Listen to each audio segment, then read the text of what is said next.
อ้าวสวัสดี สวัสดีสบายดี FC เบิร์ดสุคนเนาะพี่น้องเนาะมาพี่น้องมาโอ้มื้อนี้ได้ยังมื้อนี้เบาเสร็จนี่ มื้อนี้ได้ผัดเนื้อพี่น้องได้ผัดเนื้อพี่น้อง ได้ เอ้ย ผัดเนื้อแล้วก็มีผักหลากหลายโซ่แต่งให้ FC เบิ่งหน่อย นี่มักแตง แตงมีลายพี่น้อง นี่ แตงลายนี่พี่น้องนี่ ต้นลุยนี่พี่น้องแตงมีลายพี่น้องเอ้ยนี่เนาะโอ้มาพี่น้องมาแซ่บๆพี่น้องเอ้ยแตงลาย แตงลาย โอ้มื้อนี้บรรยากาศตาน้อยใหญ่เนาะพี่น้องเนาะ ตึก เพิ่งพี่น้องเอ้ยนี่เพิ่งต้อยเนาะใบเทียนเนาะ บ่แม่นตุย เนาะพี่น้องเนาะบ่แม่นใบเทียนตุ้ยเด้พี่น้องเอ้ยบ่แม่นตุ้ยผีเด้คือว่าเพิ่งต้อยเด้พี่น้องเอ้ยนี่เนาะพี่น้องเนาะ ให้ลูกจ้ะ นี่พี่น้องอยู่ทางในแต่งนี่พี่น้องเอ้ยโอ้เป็นแบบนี้เนาะพี่น้องเนาะนี่โอ้แต่งนี่คักกะลีพี่น้อง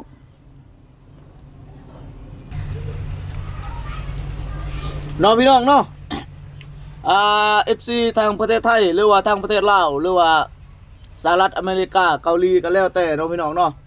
อันนี้แม่นซื้อนะได้แต่งนี่พี่น้องเอ้ยมักแต่งขี้กากบ่หรือว่ามักแต่งนะได้เนาะพี่น้องเนาะใบเทียนก็บ่ฮู้ชื่อมันพี่น้องบ่ได้แน่ฮู้ชื่อก็สามารถคอมเมนต์ในเด้อพี่น้องเด้อว่าเป็นมักแต่งอีหยัง FC ฟังเสียงเด้อใบเทียนกินเด้อใส่แม่กินให้ FC ฟังนะ กิน แม่นบ่พี่น้องกรอบ กรอบขนาดเอ้ามากิน ทั้งหอมทั้งหวาน เอาเอิ้นแม่ รสชาติหวาน ลูกหลานกินข้าวน้ำแม่เด้อ มาเด้อ FC มาสกูสกวนวันนี้กินข้าวน้ำบาเซียนแซ่บๆเด้อพี่น้องเอ้ยวันนี้ กินข้าวตอนเช้า มาเด้อซิมสกูสคนเมื่อนี้มากินข้าวน้ำบาวตุ๊กตาเด้อแซ่บๆพี่น้อง ๆกับผัดเนื้อพี่น้อง เนื้อ ผัดเนื้อแล้วก็มีแจ่วผักอีคู่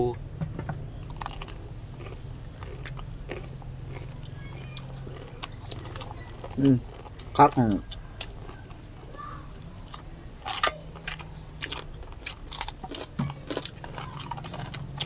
่าน FC บ่บอกชื่อนี่ใบเทียนสิเอิ้นชื่อว่ามักแต่งขี้กักเด้อพี่น้องเด้อ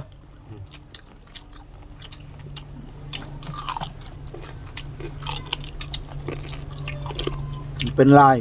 แซ่บขนาดพี่น้องแซ่บไปเลย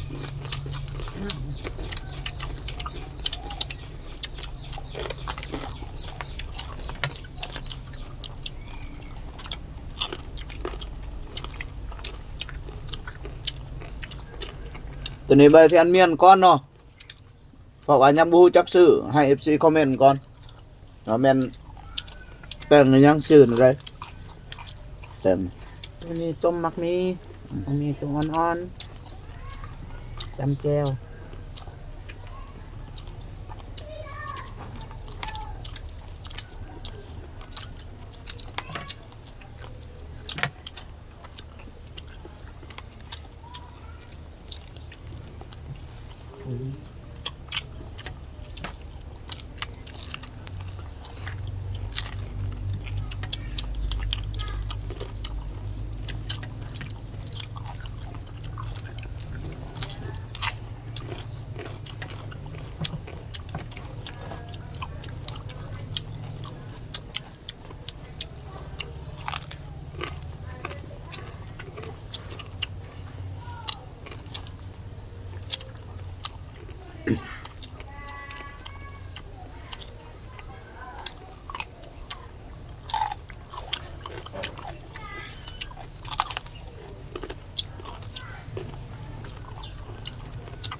ครับ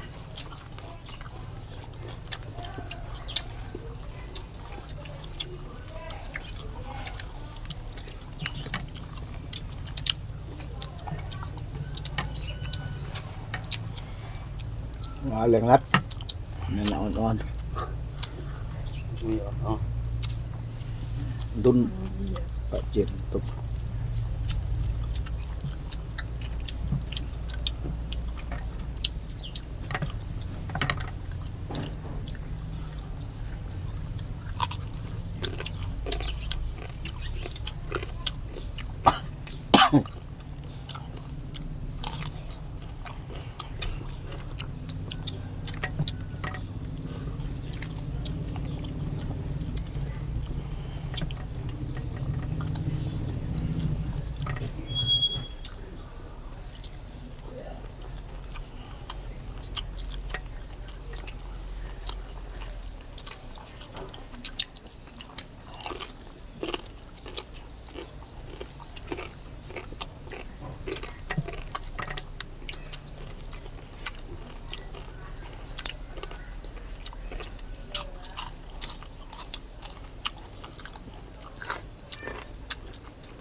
อ่ะ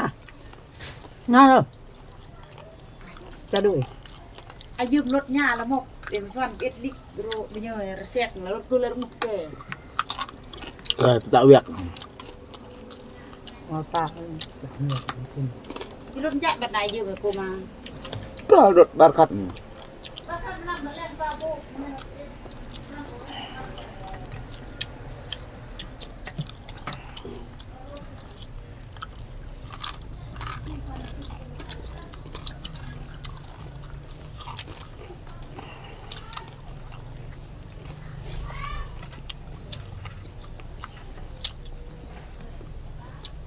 ดีกันเด็ก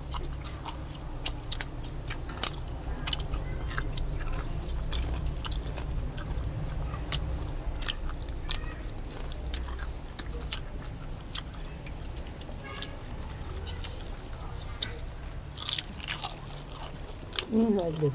กชักเอาไป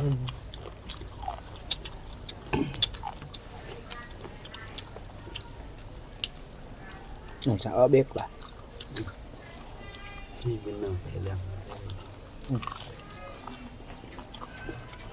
ให้มันทับ ไม่นั่ง แรงแรง เว้ยรถ เนาะ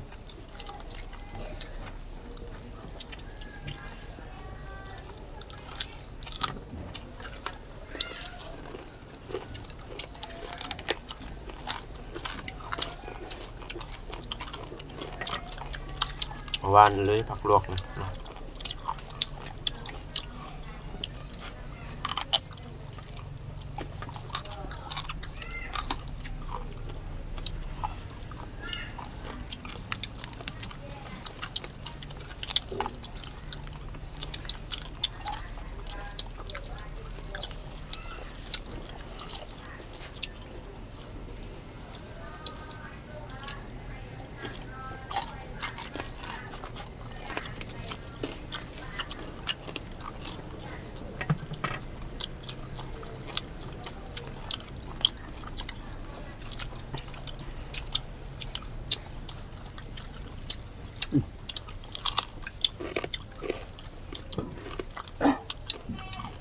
อืม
อ้าวคลิปนี้ขอโจทย์เท่านี้ก่อนเนาะพี่น้องเนาะก่อนอื่นก็ต้องขอขอบคุณหลายๆ FC ที่ให้เกียรติติดตามรับชมเนาะพี่น้องเนาะตั้งแต่ต้นจนจบ